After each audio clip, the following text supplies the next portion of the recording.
Guidus TV is free. No ads, no spam, no big business. Just free. Log in now and make your contribution today to support your favorite project at Donate to.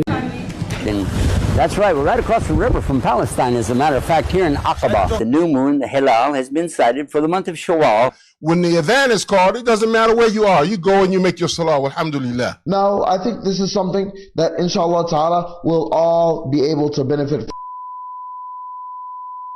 Guidus TV is free. No ads, no spam. And no ads, no spam. And it's always free and open 24 hours and plenty of free parking right here on Guide Us TV. I like that. And we have some special guests with us right away. Let's introduce them. No talking from me. And here he is, Sheikh Ahmed. Assalamu alaikum. Alaikum salam wa rahmatullah wa barakatuh. Wait a minute.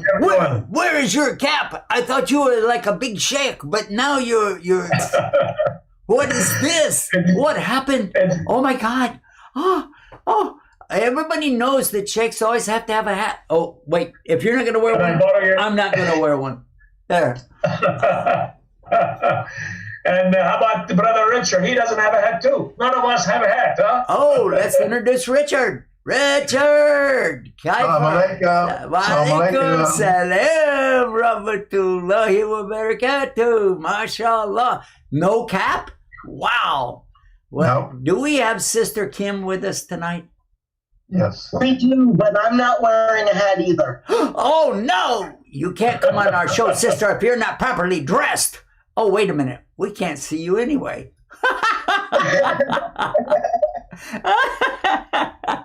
I wanted to talk about a couple of things tonight, not the least of which is meat that don't rot. And but before we get into that, let's pick up on the little thing that we just did here for the folks. I know that a lot of people believe that if you're wearing this, like a cap like this, and you have this shawl over you, and alhamdulillah, alhamdulillah, haram, yaki, haram. You know, I don't want people to think that that's the role of a true scholar of Islam. I've known many ulama, scholars of Islam, that they don't even cover their head except when they were going to lead the prayer or they're going to give the Jummah khutbah something, and then they tell me it's better to wear the cap or the covering on your head. And I said, oh, you get more reward? They said, well, maybe, but for sure you won't get as many people hassling you over at the end of it, telling you, hey, you didn't have a cap on. Yeah, our salat doesn't count, you know. Oh, mashallah. Ahmed, I wanted to start with you tonight, if you don't mind. I'd like, go right ahead. Is there any proof that we have to cover our heads as Muslim men all the time, or is that just something that's a custom?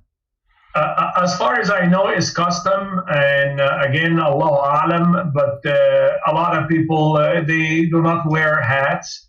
I believe the hat, this again is my opinion, I think it's because a lot of sun, and it was to protect the people's head. And also to go further, men and women, they used to cover up their head and also their nose and mouth. The men also nose and mouth. And because of the dust in the desert and the camels running and the horses running, and then they had it as a custom is to cover up this way they do not inhale the dust and sand. Nothing about the pandemic, right? No. No. And now here we are, men and women, we are forced, if we like it or not, to cover up our nose and mouth. And here a lot of people are imitating the Muslim. And the Muslim has been doing it for 1,400 years or more. I think my opinion is that the idea of covering up the head is a good thing. It is a good thing, especially if you're out in the wind and the rain and the bright sunshine. But my father, I grew up around this notion that men should not cover up their heads, because he always said, I don't want a hat on my head. I don't want a cap. He was talking about in the 1930s when he had to work in some of these factories, and it was mandatory for them to wear this soft fabric cap that they had on. And it was a cap of the time. People wore them everywhere. And then people would also wear different kinds of hats depending on what kind of job they had. And that's where the expression comes from. People say, well, he's wearing too many hats, meaning he has so many jobs, because they used to have that kind of hat that you would wear if you were a truck driver, the kind of hat that you would wear if you worked out on the farm. If you were a rancher, there's a different kind of cowboy hat that you would wear as opposed to a farmer. Everybody had a hat to indicate what kind of work they did or who they were. Of course, the firemen still wear those kind of caps. The policemen still wear caps and so on. But I'd like us to explain really to the Muslim what is the minimum thing that we need to do. If you don't mind, tell us what is the minimum that every Muslim... The minimum of what? Attire or covering? Covering, you know, we have to cover, you know, our arm, you know, shoulders. But when we do Hajj, you know, you have one shoulder showing and then the other one is covered. But when you pray at home, it's preferred to wear a short sleeve or long sleeve, or to cover the both shoulder when you are praying. I'm asking about not in worship. Just a guy has got to cover. What is the minimum cover? They need to cover their upper part of their body and below the knees. The short. If you're wearing short. Yeah, what I heard, I want you to verify this for me. I heard that the aura, or the part that is never to be shown to anybody, even your own children, is the area from the navel, the belly button, down to the knee. Is that true? That's true. Yes. Oh, okay. Yes, yeah. You need to cover that. Yes. That's the minimum. And when you are praying or the short, sometimes I see people going to pray and then they have shorts on, you know. Yeah, we definitely know that shorts won't work, because that exposes the aura. Yes. You have to reach to the knee. I did hear some commentary about it's preferred to have something over your shoulders, but if you don't have something to cover your shoulders, it's all right, but the aura should be covered. And even Imam Shafi'i was saying, if I'm not mistaken, Rahmatullah alayhi, he was talking about the subject of the covering. Even if you are needing to pray, you should have something, get some leaves or something if you don't have anything at all. But he said you have to have your prayer. So you find a way to cover something up, or at least be in a private place, because you have to pray 5 times a day. Is that true? Yes.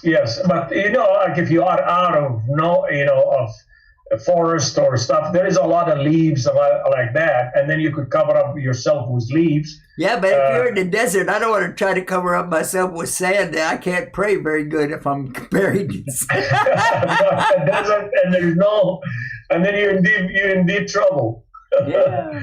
Well, let's bring another guest in on this one. Richard, Assalamu alaikum. Walaikum salam. What do you think about this conversation? Have you heard anything about clothing before in Islam?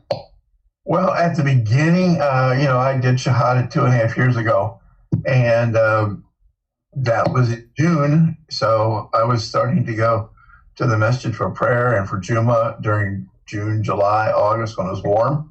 And I wore shorts, and everybody was very kind, and nobody said anything to me till finally someone took me aside and goes, don't do that. Ah. They were very kind and didn't make a scene out of it. But somebody finally said, "Look, I need to do you a favor here and go past the shorts, would you?" And Okay, but now I want to ask you a question. Did that hurt your feelings, or were you happy? It didn't bother me at all. It didn't bother me at all. I just felt bad that I was like looking back over several years of going to the masjid and everybody probably going, "Oh, that poor new guy. Oh, that poor new guy." And you just made me. I don't know if you understand how happy I am to hear you say that, because when I came to Islam 30 years ago, I could never find that kind of a community. Everybody, when I would walk in the door, the first thing that when I came into a masjid, after I did the Shahada, I came back for a Jummah. And oh man, the first thing is I had my cowboy hat on, I had my boots on, and they, astaghfirullah, astaghfirullah, this is the clothes of the kuffar. You have to get that hat out and throw it away. I said, "You don't know how much I paid for that hat. I ain't throwing it away." And and my boots, I had a collection of lizard skin, elephant hide, snake skin, all kinds of boots. Really worth over $1,000 for the collection that I had. I don't remember how much I paid for, but it was expensive boots. Now. This guy's telling me throw them away. They're boots. I need to cover my feet, and I didn't wear shoes at that time. And they convinced me that I need to throw away the. What are you showing me here? What is this? I'm wearing your cowboy hat here, Sheikh, in Texas. Oh my God! Oh, I forgot about that. There, that's me with you, and you got my cowboy hat on. MashaAllah. Oh, Jazakallah khair for that. MashaAllah. I wonder if we can show it to the audience this way they know what we're talking about. Oh, I already showed it to them. Yeah. Oh, okay, good. All right. MashaAllah. Oh, MashaAllah. Did you ride your horse to the masjid? You had the boots, you had the hat. Did you take Trigger along with you? Okay, now, at that time, I no longer had horses. Okay. But back in the day, I would have been pleased to ride up on a horse and show, like the similarity to the camel, to the donkey or the whatever. Because the Prophet ﷺ, he rode everything that was available at that time. So much so that some of the early scholars, when automated vehicles came out, they're called automobiles. When they first came out, some of the scholars said it was haram because it was an innovation. It's something new that we didn't know anything about. We don't want you to get involved in that. Over the time, of course, they realized that it's okay. The Prophet ﷺ, he used every mode of transportation. There's nothing about transportation that's holy, sacred, religious, or non-religious. It's just some way for you to move. The same thing about the microwave ovens. I remember when those first came out, and I was hearing from my friends that I didn't know why, because I wasn't a Muslim. They said that the microwave oven was banned in some countries because of the fear of microwaves coming out and burning your brain and doing all kind of things. And I said, man, you know what? I need microwave to keep my coffee hot. But Sheikh, let me ask you again. I want to come back to Assalamu alaikum, Sheikh. Alaikum salam. Yeah, the thing that I wanted to ask you about now is what if something new comes out, never been had before, done before? Is that possible that some scholars could make mistakes by saying that this is haram, don't do it? If it's something new, and someone is forbidden and saying this is haram. Yeah. Does he have to have a proof, or he can just say because it's new, you can't use it? No, you really have to have proof. You have to have proof, and you have to look into the Holy Quran, and the Holy Quran covered a lot of subject. So you cannot just give fatwa without you backing it up. It's not a good idea to give fatwa unless you back it up. That either Rasulullah sallallahu alaihi wasallam he stated in his hadith, and then you bring it up, or you bring it from the Holy Quran. But for you to give fatwa without knowledge is a big haram. You have to have something to back you up why you are saying what you are saying. Does this mean are you trying to create a new religion on your own? No. You have to back it up with something. Oh, wow. Woo. Oh, I never even thought about it like that. Yeah, if you add anything to Islam, then you're violating one of the biggest principles. That's called making partners with Allah, or shirk. Is that right? It's exactly. You're trying to create something is not exist, or you're trying to create a new religion. You must follow what Allah subhanahu wa ta'ala said in the Holy Quran and the Rasulullah sallallahu alayhi wa sallam. And the Rasulullah sallallahu alayhi wa sallam, alhamdulillah, he covered many subjects through the 23 years. So go to the hadith before you give fatwa. But a lot of people, they trying to give fatwa and to give advice without backing up. Allah subhanahu wa ta'ala said for the Holy Quran, فَاسْأَلُوا أَهْلَ الذِّكْرِ إِن كُنتُمْ لَا تَعْلَمُونَ. It's in the Holy Quran. فَاسْأَلُوا أَهْلَ الذِّكْرِ إِن كُنتُمْ لَا تَعْلَمُونَ. And that, what does this mean? It means ask the people with knowledge if you do not know. Otherwise, stay quiet. Wow. That's perfect. In other words, we're not going to have the situation where somebody's coming out and making up stuff and saying, God told me to tell you this, or God told me to tell you that, and I've got a direct connect here, and I'm having dreams, and you have to do this, stop doing the prayers, or add new prayers, or anything like that. That's not going to happen. Now, I've been hearing quite a bit exactly what you are saying. I hear a lot of people are saying that, okay? And I heard it actually in the last couple of days. All right? And it's haram, to say things without you backing it up, and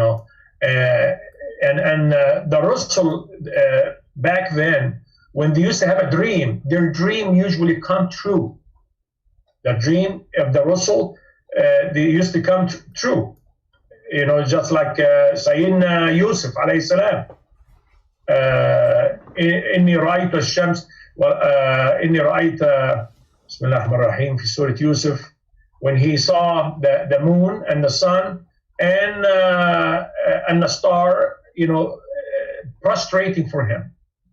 And then later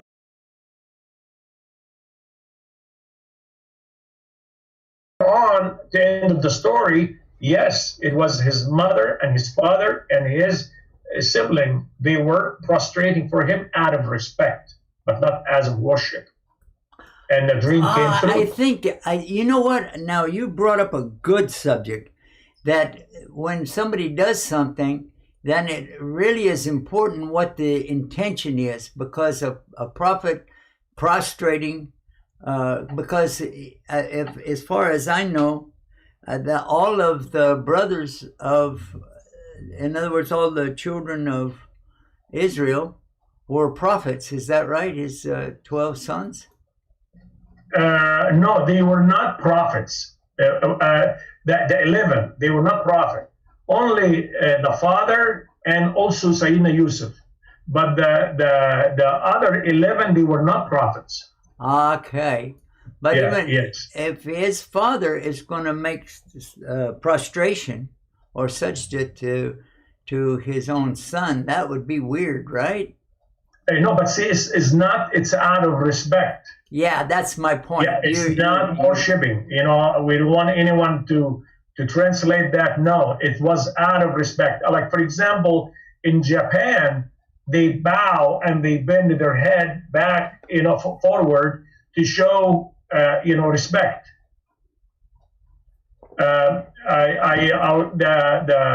The verse from Surah Yusuf بعد بسم الله الرحمن الرحيم يا أبت إني رأيت 11 كوكبا والشمس والقمر رأيتهم لي ساجدين.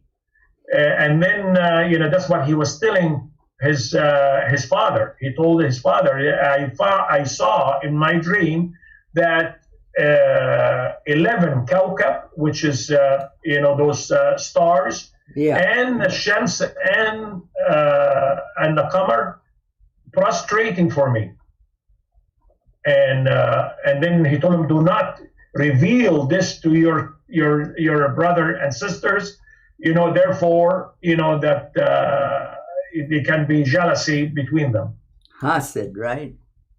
I'm sorry, hasad. Yes. Hasad, yeah, the bad kind of envy. Yes, yes. A good kind of envy is like if I said, oh, you're doing so much salah, I wish I would do good salah, and you're getting to fast, and I wish I had this opportunity. This is a good kind of envy, right? Of course, yes. But if I say, oh, you have a big car, I wish I had that car, I wish I had that house, I wish if I do that, that's a bad kind, right? It happened to me, Sheikh Yusuf. It was one person just bought a new car years ago, and then the following day, immediately as soon as a person saw it, and then he himself, he told me, he said, because it was someone broken and damaged the car, brand new. And then he told me, I had a bad eye and I looked at your car in a bad way. And it's written in the Holy Quran. Allah subhanahu wa ta'ala, when he revealed to Prophet Muhammad alayhi salam, said, قُلْ أَعُوذُ بِرَبِّ النَّاسِ مَلِكِ النَّاسِ إِلَهِ النَّاسِ مِنْ شَرِّ الْوَسْوَاسِ الْخَنَّاسِ الَّذِي يُوَسْوِسُ فِي صُدُورِ النَّاسِ مِنَ الْجِنَّةِ وَالنَّاسِ. And then also, قُلْ أَعُوذُ بِرَبِّ الْفَلَقِ مِنْ شَرِّ مَا خَلَقَ, مِنْ شَرِّ حَاسِدٍ, and so on. MashaAllah, MashaAllah. Mm-hmm. So it is real. We have to believe in it. It's in the Holy Quran. Al-Hasad. All right. Yeah. You know what? That jealousy thing is really bad. And we might envy something that we didn't realize that it would be. We wish if we really knew about it, we wouldn't like it at all.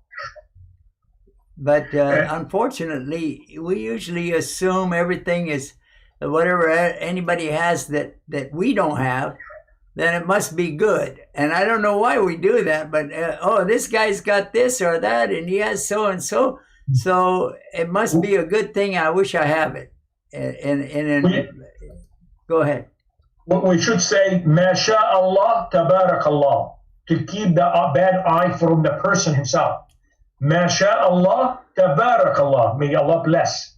If you're talking about health, you're talking about wealth, you're talking about whatever item, we should say as a Muslim, instead of saying, oh, what a beautiful house, or beautiful car, or beautiful baby. Before you say beautiful baby, you're supposed to say, Ma sha Allah, beautiful, tabarak Allah. And this is when you say that in that fashion, the other person holding the baby, they feel comfortable, and also the evil eye, it disappear. When you say, Ma sha Allah, tabarak Allah. All right. Well, I would like to introduce our topic tonight was, we mentioned a little bit about that, the food that doesn't rot.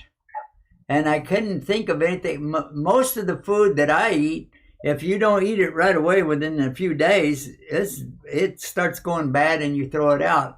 I love grapes. I love bananas. I love, fresh fruits, vegetables. But if you keep them around too long, especially if you don't keep them in the fridge, you got to throw them away.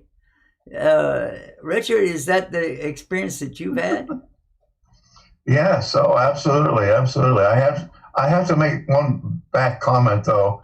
In all my years in Christian ministry, we were, at least during my generation location, we were never compensated in great amounts of money. So in all of my life, I have never caused anyone to look at my car with envy. I am positive. You're saying you were driving around in clunkers and junkers, and nobody would even want to ride with you, much less have it, right? No one wanted them. No one. People would give us cars every once in a while. That was always a challenge. But no, I never caused anyone to sin. You're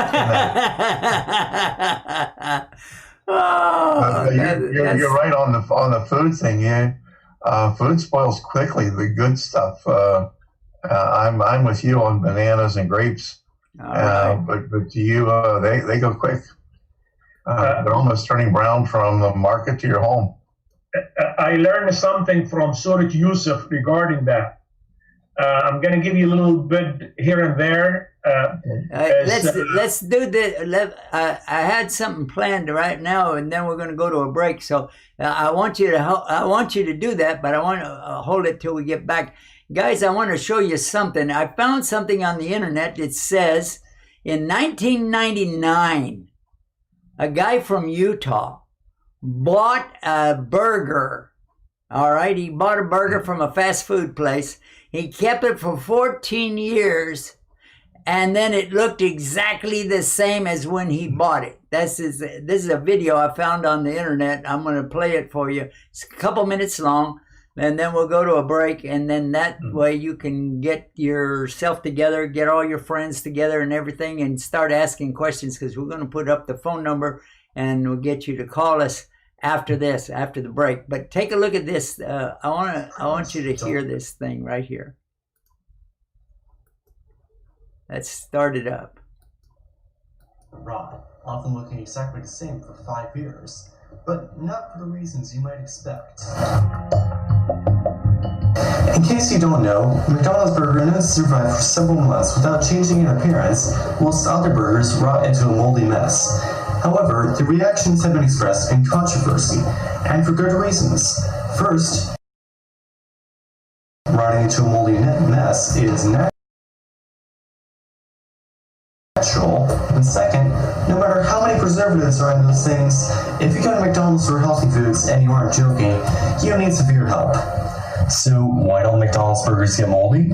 Well, first, there are 5 possibilities. Preservatives, a lot of salt, little to no moisture, no air where the burger was prepared, or no mold spores ever contacting the burger, which of course isn't really likely.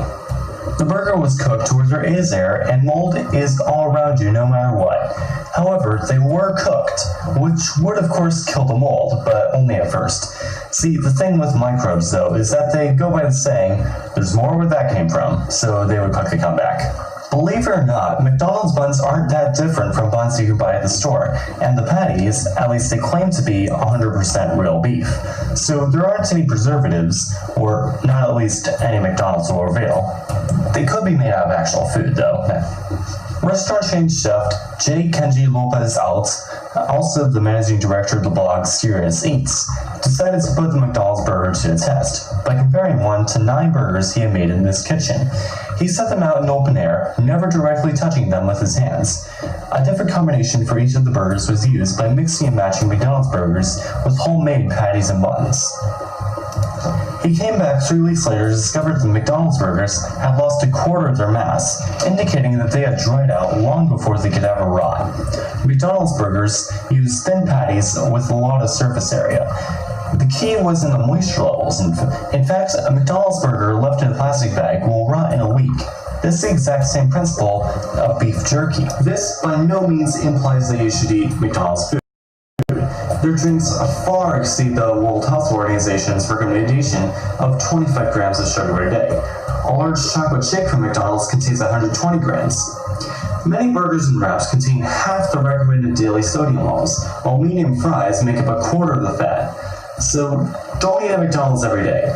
Once or twice a week wouldn't be too bad, but don't go every day. Remember, if mold and bacteria won't eat it, why should you? Thank you for watching this video. If you liked it, please... All right. Well, now we learned something else about rotting foods. Because I know a lot of times people speculate and say, oh, because it's not real meat. But as we heard in this homemade video, that it seems as though that isn't the case. It's a way of cooking it and a way of, but it doesn't mean that, like he said, we're not recommending it or defending either way the use of the burgers from McDonald's, but I think it is interesting. Now, when we come back, I'm going to tell you a story that really happened to me at a McDonald's in Egypt, but it was so funny. I want to share it with you. It's not a bad thing either way, but it's funny. Okay, so let's take this short break, guys. We're going to be right back right after this. But I want you to do this while you're in the break. Please contact your friends and get ready to call us because we're going to open up the phone lines. And right after I tell you that little story, then I want everybody calling us in, and we're going to get Sister Kim to talk to us about her experiences with this kind of food too. All right, so stay tuned, stay guided with Guidance TV. We'll be right back. How I vote for Muhammad. Everybody knows how much I love coffee, right? And I like to use the purest of the water on the planet to make my coffee with. Yeah. Then I was looking real close on this, and I said, France? From the French Alps? Okay, well, I know what to do with this. Oh, yeah. Oh, yeah. Get rid of it. Okay, nope. I don't care how much it costs. Me, I cannot put up with the insults of my Prophet sallallahu alaihi wasallam.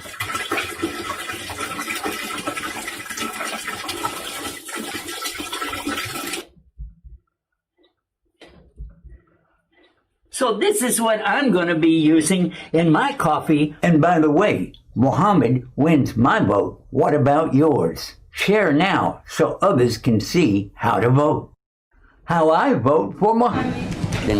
That's right, we're right across the river from Palestine, as a matter of fact, here in Aqaba. The new moon, the Hilal, has been sighted for the month of Shawwal. When the adhan is called, it doesn't matter where you are. You go and you make your salah, alhamdulillah. Now, I think this is something that inshallah ta'ala will all be able to benefit. Guidance TV is free. No ads, no spam, no big business, just free. Log in now and make your contribution today to support your favorite project at Donate to. And we are back. I told you it wouldn't be that long. I hope that you took the opportunity to let your friends know and they would come on and be with us right now, because here's the thing. When I visited Egypt for the very first time many years ago, I met a person that they called Mr. Friday. His name was actually Juma, so they called him Mr. Friday. And he was an attorney, and he worked for McDonald's there in Egypt, in Cairo. And so it surprised me because, first of all, I didn't even know they had McDonald's. And this attorney is telling me he really wants me to try their new Mac Falafel burger. I said, the what? Mac Falafel. Wow. I thought he was joking. By the way, since then that they discontinued it, but you can find it on the internet. But anyway, Mac Falafel, he kept pushing me, and finally one day, we were close to the McDonald's where he had his offices, and he said, please, let's go. I said, all right. We go up there, and we had a Mac Falafel. Well, it tasted like falafel in a bun to me, but it's okay. And then when it was finished, he said, what do you think? What do you think? I said, well, it tastes like falafel. I'm not a big fan of falafel to start with, but it's okay. He said, okay, now we're going to have the American dessert, bubble pie. I said, bubble what? Bubble pie. Bubble pie. All right. What the heck is that? And he said, oh, it's an American dish. You guys eat it all the time. I said, I never heard of it.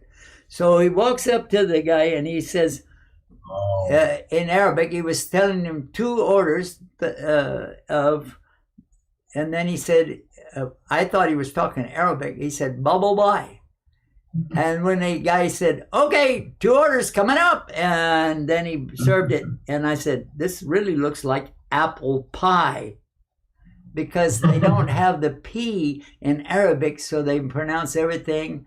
Like if I said to you, Pakistan, you'd say, oh, this guy just mispronounced Pakistan. That's it. That's exactly what happened. So I wound up eating bubble pie along with my mech falafel. Anyway, so if you didn't find that funny, it's okay. Alhamdulillah.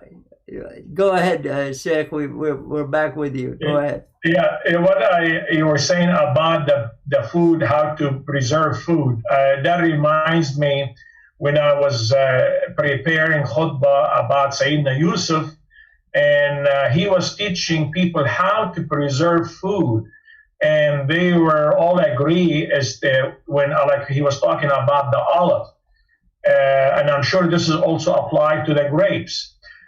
Is not to remove the olive from the stem, and the same thing if you do not remove the grapes from the stem and put them in a fridge, in a colder, like around 35 or 30 degree, you could have them for 3 months. I tried it after I learned from Sayyidina Yusuf alayhi salam to leave him in the stem. No, not everybody. Go ahead. And I'm sorry? Go ahead. Yeah. And you leave it, they will stay with you for 2-3 months. And I tried that in grapes, and it did work. On the fruit, if you could leave them in the stem, whatever they are, like for example, dates, do not separate them from the stem. Anything that have a stem, leave them, put them in the fridge, they will last for a longer time. But if you separate them from the stem, and it's a different story. Oh, okay. So that makes sense. By the way, this is in the Bible as well as in Islam. Did you know that?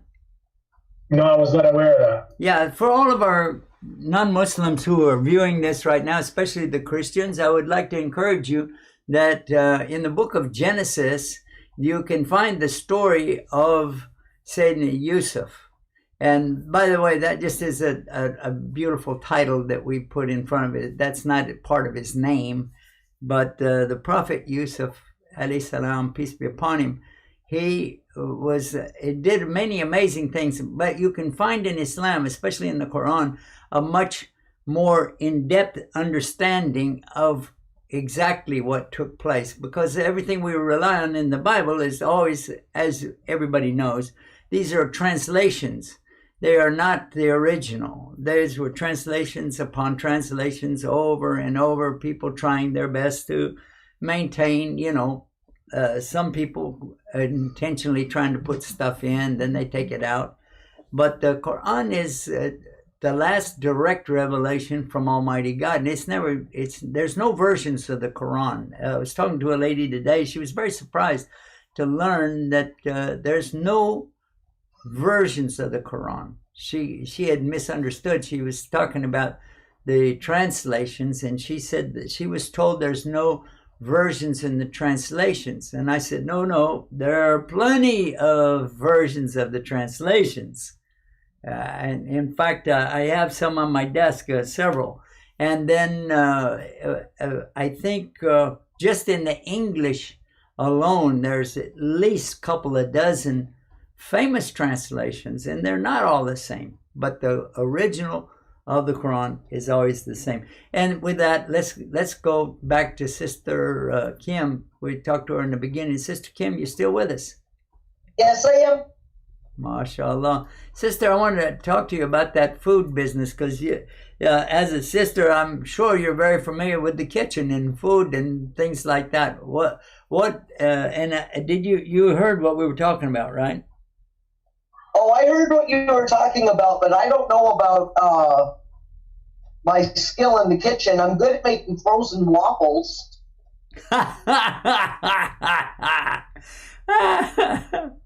I like those, by the way. My grandson is here, and he was offering me frozen waffles earlier this morning, as a matter of fact. No, but it is, the video that we watched was very interesting, and I highly suggest that everybody, if you're concerned about your food, especially your fast food and your processed food, look up videos as to how they're made. I don't recommend doing it live on the show because a lot of these videos are made by animal activists, and sometimes they have some fairly gory stuff at the beginning. But one that you don't want to know is you don't want to know how they make chicken nuggets. All right. How they make chicken nuggets is pretty nasty. Food in general, I do recommend everybody stay away from, and try to eat as naturally as possible. It is much better for you. You're not ingesting so many chemicals. And I believe it was Richard that made the joke while we were off the air that the young people aren't going to have to be embalmed because there's so many preservatives that they're eating. And he's right. It is. What about that, Richard? Did you really say that? I said that earlier. I said they won't have to be embalmed because they're already preserved, and that goes even into the school cafeteria. You know, I'm a substitute teacher when there's no virus, and I don't eat in the cafeteria. All right, we got a caller. Let's see what. You have a caller. Yeah, we do. All right. Okay. Salam alaikum, caller. What's your name? Where are you calling from? Walaikum salam, Brother Yusuf. This is Bilal calling from Pakistan. Yeah, you got the same problem again today. You got to really talk up, brother. If you're on a speakerphone, get it off and we can hear you better. Go ahead. Salam alaikum. First, I'd like to say it is, mashallah, a lovely episode, and the gathering there with our Sheikh brother and Brother Richard and Sister Kim. Mashallah, I will say mashallah so that nobody gets the evil eye. All right. Mashallah. Yeah, we were talking about that evil eye a little earlier. Yeah. Second is that past few days there have been some protests in Muslim countries, again regarding the France issues. All right. And sadly, I saw a video, this is from just a few days ago, and that one was very scary. They were chanting things which would sadly encourage violence. And wait a minute, what country? The Muslims were saying something, or the non-Muslims? Yes, these were the participants in a Muslim country who were at least shown as Muslims. And these were people in the thousands, if not tens of thousands. Oh! A lot of people. And it seemed very scary. I mean, I saw footage for like 2 minutes and I was scared. And the other trouble is that it caused a lot of chaos in neighboring cities as well. People couldn't get to their work. Offices weren't open till midday, banks were not, so it caused a lot of trouble as well. And I thought perhaps today again through Guidance TV we could say, because if non-Muslims are looking at that footage as well, that perhaps that is not an accurate depiction of how it should be, and they should have a friendlier approach maybe. I 100% agree with you. That is that's kind of scary though. That let me see what we can pull up here for people to have a look at, if we can do that. Let me hold on a second. I'm trying my best to get the articles up here. Here we go. Okay. These were protests just 2 to 3 days ago in Rawalpindi, Pakistan. That helps. Oh, I got it. I'm just trying to make it work out. I'm not a technician, okay? And so I'm always plagued with trying to make this thing work properly. I can pull stuff up immediately, but putting it out so people can see it, that's a whole nother story. Let me see. I got it. Here we go. This is, yeah, it says Pakistan anti-France protest call off after a deal with the government. Supporters of far-right party called off their protests over caricatures of the Prophet ﷺ, saying the government agreed to consider downgrading the ties that they have to France. And this was released yesterday. This was released yesterday. Shafiq Amini said the government had accepted the protesters' demands and would put the issue of expelling the French ambassador before Parliament in 3 months. Yeah, they delayed it. I like that. That's good. Get people to cool down a little. A far-right religious political party says it has called off its sit-in protest. Now, this, what we're talking about here, it sounds like it's not too evil, but you're saying there were some really bad protests too, right? The thing is that the slogans that they were chanting were encouraging the same type of violent act that the French Muslim did, murdering the teacher. They were chanting slogans similar. That is what scared me. Whoa. Okay. People in the thousands. Yeah, it does say there were over 1,000 people there. Tariqa Lebaik, Pakistan, a hardline religious party. It seems like this is the same group that we just talked about. An 82-year-old man named Ahmedi was shot dead by gunmen in Pakistan's Peshawar, it says that. So it can get pretty violent over there, huh? Is that what you're saying? Yes, and also my main concern was that for any non-Muslims, maybe in North America or Europe, who see this and say, oh man, they're crazy, I just wanted us to take a chance right now and say that this is not an accurate step of what can be done, a type of misrepresentation, perhaps. All right. Yeah, I see that they're trying to really outline this problem in a balanced way, and that for me to see Pakistani newspapers toe the mark and really try to get the right message out, it's kind of unique because I've been there and they get kind of carried away with some of the wild stories there on some of the newspapers anyway. Similarly, when I was researching protests yesterday, I came across another episode of Let's Talk About It from January 2017 regarding the Muslim ban and the protest over there. And that was a remarkable protest because it seemed like a healthy, peace-encouraging activity. So nothing about protests, it's just I think certain groups that are manipulating people at this point. Yeah, I think that there's the politicians like to weigh in real heavy on anything that's scary or like, oh, you need us to protect you kind of a thing. And it's I think worldwide we all are concerned about the pandemic.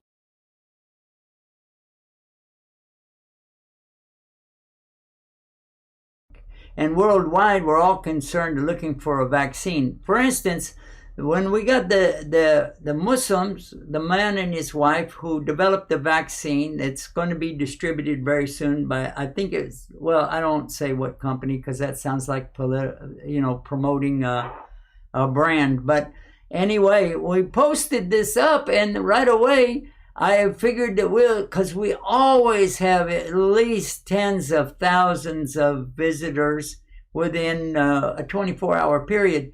But we got the visitors, but no comments. There were only 7 comments, and all were very derogatory, saying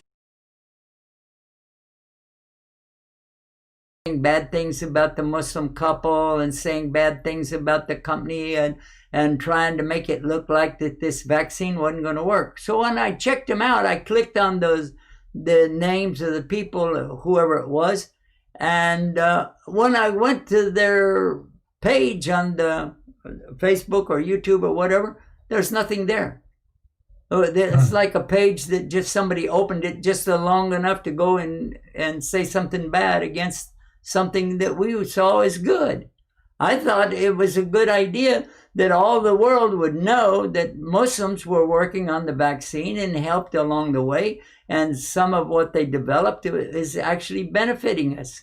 And then I was going to, later, whenever this came out, and I'm probably not going to do it now, but whenever the vaccine would be distributed, I was planning on saying, hey, France, you're not going to block this, are you? It's coming from Muslims. And the same thing for our current president, kind of tongue-in-cheek kind of a thing. But I see now that even some Muslims are saying the wrong things. I wish that we could all get on the same page,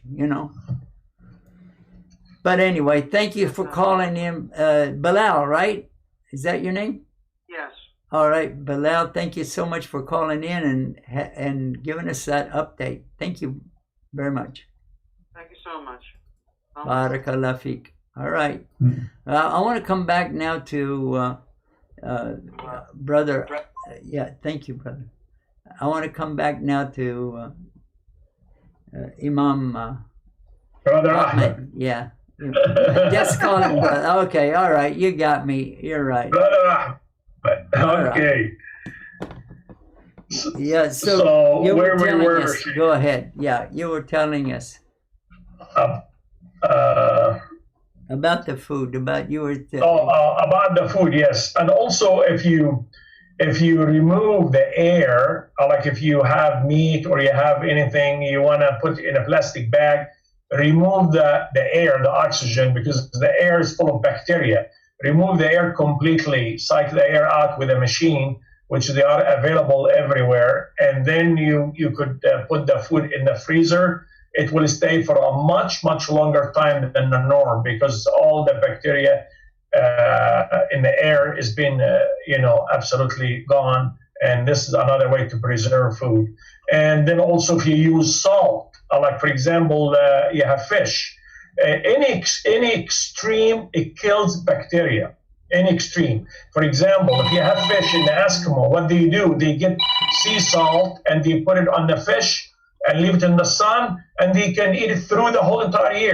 All right, we got another caller. Let's take the call, inshallah, okay? Caller, salam alaikum. Wa alaikum assalam. MashaAllah. What's your name? Where are you calling from? I'm Ibrahim. I'm coming from Michigan. You're in Michigan? What was your name? Ibrahim. Ibrahim in Michigan. MashaAllah. Oh, well, Richard Kiefer is right there in Michigan, too. Oh, that's Ann Arbor, Michigan. MashaAllah, MashaAllah. All right. Go ahead. You know how there are, in Islam, there's two angels on your shoulders and they're recording. Yeah, okay. Look, for our viewers, Islam is telling us that there are two angels, one on the right shoulder, which is recording your good deeds, one on the left shoulder, which is recording your bad deeds. And we're hoping that this guy on the left doesn't get writer's cramp. But anyway, go ahead, brother. Go ahead. And I also remember hearing in the Dars that there's also four angels that defend you unless Allah says not to. One in front, one on your left, one on your right, and one behind you. I don't know about that, but go ahead. Well, I had a question. You know how do angels get the same benefits of Jannah like we do? The what? The angels? Yeah, do they get Jannah like we do? No, they're angels. Yeah, the way you get into Jannah is what? It's by obeying Allah, right? They don't have the choice not to obey or disobey. They will always do what Allah commands them to do. So the angels are different from us. The jinn and the human beings can go to Jannah based on their belief and their actions. The jinn and the human beings. But it doesn't say anything about, even if you're in Jannah, maybe you want to see your favorite cat that you used to have. So you can have a replica of that cat, but I don't know that it would actually be that cat, because you can have anything you want in Jannah. But the actual cat itself, the cat, the horse, the dog, whatever, the animals, they're only like the angels. They're created by Allah, and they only are doing what Allah wants them to do. You follow that?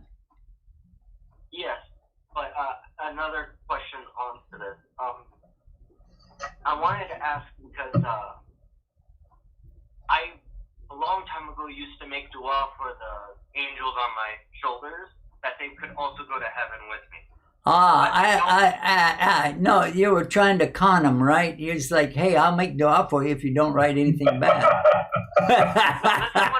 That's very funny, Sheikh. Hey, that's a good idea, right? Hey, I'll make dua for you. Just don't write any bad stuff. Write some good stuff. I hope you're not out of ink. MashaAllah. Yeah, I forgot Sheikh Ahmed is here. I'm supposed to let him answer all the questions. I'm just a greenhorn. You answered it very well, Sheikh. The angels, they do what they are being told. They have no choice. So, and then again, we cannot really say exactly what is going to happen. And then the end of our conversation was Allahu A'lam, and God knows best. We really do not know, because we've never been in heaven or we've never been in hell to tell you exactly what's going on. But can we speculate? Yeah, we can speculate all day long. But Allahu A'lam, God knows best. Okay, you know what? We're running out of time, but I really would like to tell our audience that we're going to be talking, not tomorrow, but on Friday night, we're going to be talking about a couple of things. Number one, what is going to happen in America if Trump decides he's not going to leave office? That's called conceding. He needs to concede so that the next president can come in. And he's saying he's not going to do that. And his followers are saying he's not going to do that. Some followers that texted me yesterday said, no, he absolutely won the vote. It's all fabricated. He got so we want to know. And we'll be talking about that not tomorrow, Friday night. Plus, we'll be talking about Thanksgiving. So we'll be talking about that. And they're asking me to wrap everything up now. So final words, Sister Kim. I'm going to let you have the final words, if you don't mind. Sister, where are you? I'm right here. Okay. Well, I didn't see. Just as a final thought, I actually just looked up the other night about what would happen to animals on the Day of Judgment. And the animals are going to be judged by Allah, just like we are going to be judged by Allah. And then they are going to be turned to dust. Wow. I think what you meant was that if I'm not misunderstanding it, that the animals will be brought back so that they can testify along with to this man, he did this, he did that, so and so and so. But then they're not going to be turned into dust because they did something wrong. It's just that they'll be brought back to say who did what to them, etc. Yes, exactly. Yeah, exactly. Okay. Yeah. They're not going to be, they'll be questioned, but not about their deeds, because they're not judged by Allah. He is going to let them say this person did this or that or so. So it's